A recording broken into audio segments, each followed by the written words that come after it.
Bueno, el doctor Ricardo Allegri es el jefe de Neurología Cognitiva y Neuropsiquiatría, nada menos que de FLENI, que es un instituto importantísimo de la Argentina.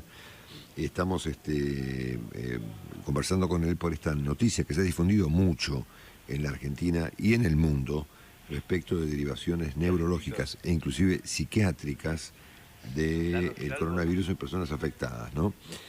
Todos los días hay algún trabajo a nivel local o internacional sobre estas derivaciones en estos planos, en el plano psiquiátrico directamente o en el plano de la neurología.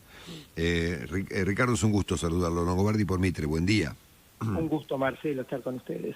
Igualmente, gracias, Ricardo. Bueno, para saber qué nos puede comentar de estas derivaciones neurológicas, incluso psiquiátricas, en personas afectadas por el coronavirus, tema que, como decía yo recién en la introducción, se ha vuelto una noticia cotidiana en la Argentina y en el mundo. ¿Es cierto?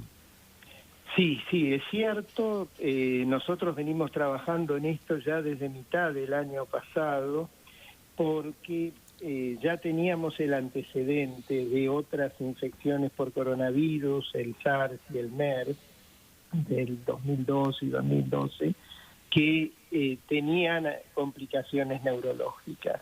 Durante el año pasado se empezaron a ver las complicaciones neurológicas en el episodio agudo, se refirieron los accidentes cerebrovasculares, se refirieron las encefalopatías, las neuropatías que aparecían durante la internación en el episodio agudo.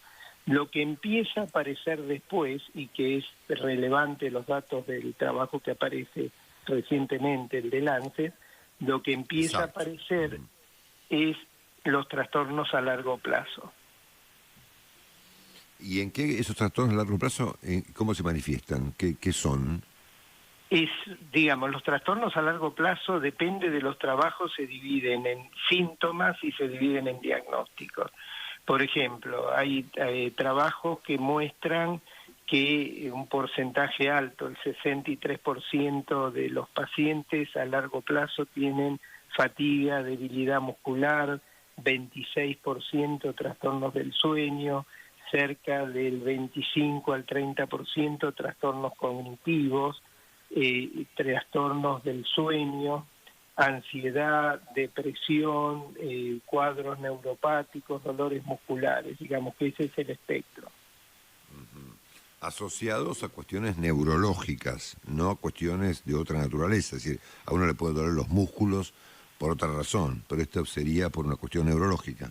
Claro, esto es neurológico en relación al virus y en relación, o sea, hay varios orígenes de esto, pero el virus es neurotrópico, el virus llega al sistema nervioso y mucha de esta sintomatología tiene que ver con lo directo del virus o con la acción del virus sobre otra parte del cuerpo, por ejemplo, sobre la parte de coagulación, y termina apareciendo un trastorno neurológico.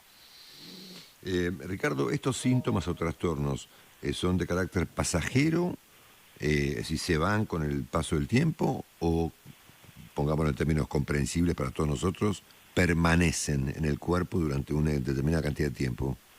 Y eso va a depender mucho, la mayoría van a ser transitorios, pero va a depender mucho del cuadro que tiene el paciente y de exactamente cuál es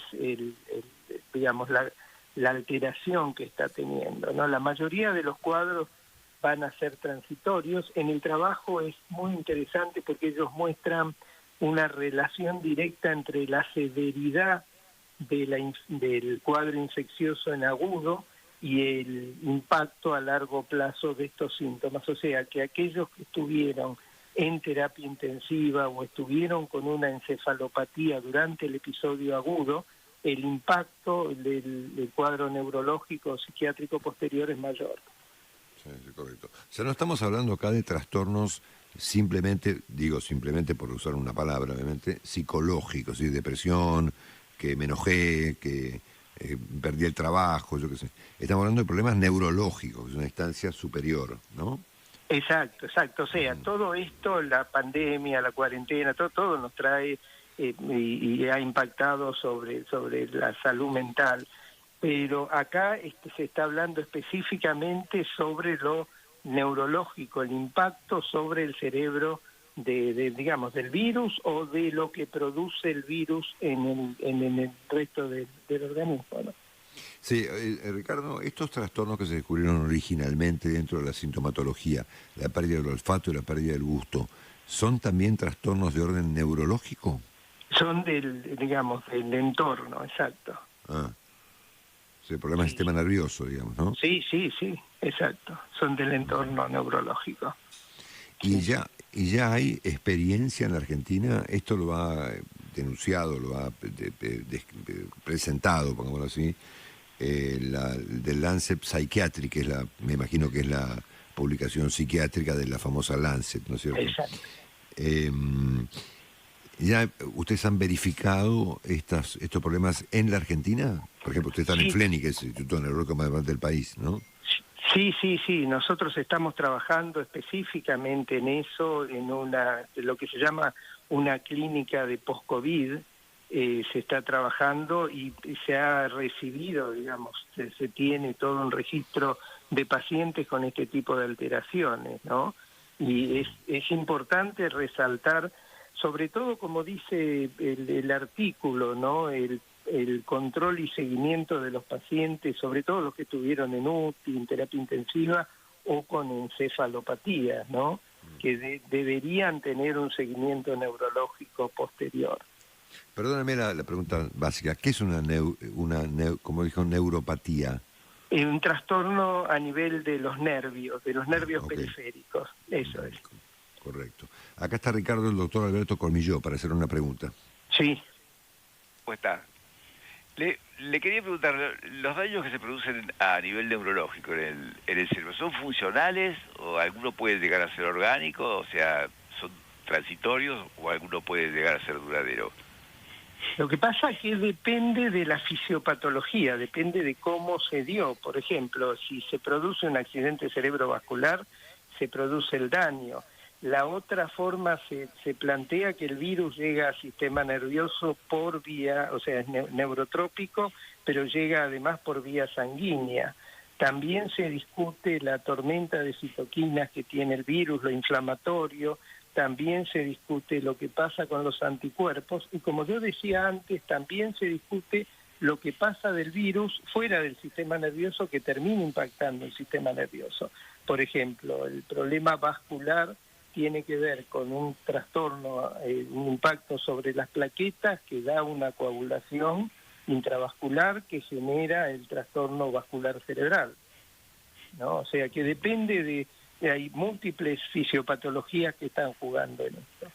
Mucha gente pregunta por el tema del olfato y del gusto, si esos suelen recuperarse. La mayoría suelen recuperarse, pero no todos, ¿no? Es como todo en sistema nervioso, hay grados de leve a severo y después en el tiempo hay muchos pacientes que se recuperan totalmente, la mayoría, y algunos pacientes quedan con la secuela. La gran preocupación de esto, de hecho Organización Mundial de la Salud está trabajando, nosotros estamos colaborando en esto, la gran preocupación de esto es lo que queda a largo plazo y el actuar tempranamente, ¿no? El gobierno de la ciudad también, el grupo de neurociencias está trabajando en esto, ¿no? La última pregunta, doctor. La gente está viniendo, en un momento dado llegaban tarde para las consultas cuando empezaba con los primeros síntomas de algún posible accidente cerebrovascular. ¿Eso se mantiene que llegan tarde o ya la gente está llegando como siempre? Ahora ha mejorado eso se dio en los primeros meses del año pasado. En la pandemia fue caótico, ¿no? O sea, bajaron las consultas, los estudios, las internaciones. En este momento la consulta bajó algo, pero se mantiene bastante, no es como fue el año pasado. Bueno, estamos escuchando al doctor Ricardo Allegri. Ricardo Allegri es el jefe de neurología cognitiva, neuropsiquiatría y neuropsicología del Instituto FLENI, que en rigor de verdad se llama Instituto de Investigaciones Neurológicas Raúl Carrea, conocido como FLENI, uno de los lugares de excelencia con grandes médicos en nuestra República Argentina. Gracias, Ricardo, por esta información. Le mandamos un abrazo. Gracias, Marcelo. Gracias a Hasta, todos. hasta muy pronto.